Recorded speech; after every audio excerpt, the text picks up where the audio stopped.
السلام عليكم جميعا. الأخوان، هاد الأيام نايضة بين الجزائريين والأردنيين. واش عرفتوا السبب؟ أشنو هو السبب؟ بكل بساطة هو أن المدرب المنتخب الأردني هو جمال السلامي، وهو مغربي الجنسية.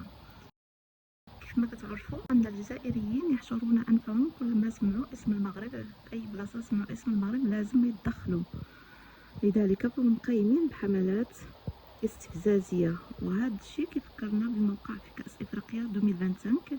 من هنا أدعو الإخوان الأردنيين أن لا يسقطوا في هذا الفخ، لأن الهدف نتاع الجزائريين هو تجسيد أفكار الأردنيين ويبقوا مركزين على البروباغندا الجزائرية، وبالتالي نساو الهدف نتاعهم اللي هو هدف نبيل لكل فريق من الفرق اللي غتشارك في كأس العالم الجاية واللي كيفصلنا بها بضعة أسابيع.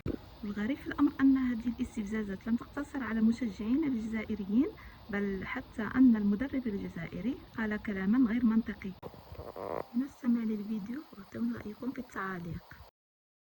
رسالة لأخواننا بالجزائر وبتمنى إنها توصل. لما يطلع مدربكم يصرح، أنا مش عارف أصلا شو اسمه، يصرح بتصريحات غريبة عجيبة. أنت ما بتعرف مين النشامة. إحنا معانا أسد من أسود الأطلس، وإحنا النشامة. الاحترام ما بنطلب، الاحترام بنفرض بالوجود وبالهيبة وبالأداء. في 90 دقيقة بتلخص جميع التحليلات، فأنت متعب حالك ومغلب حالك بآخر مسيرتك المهنية.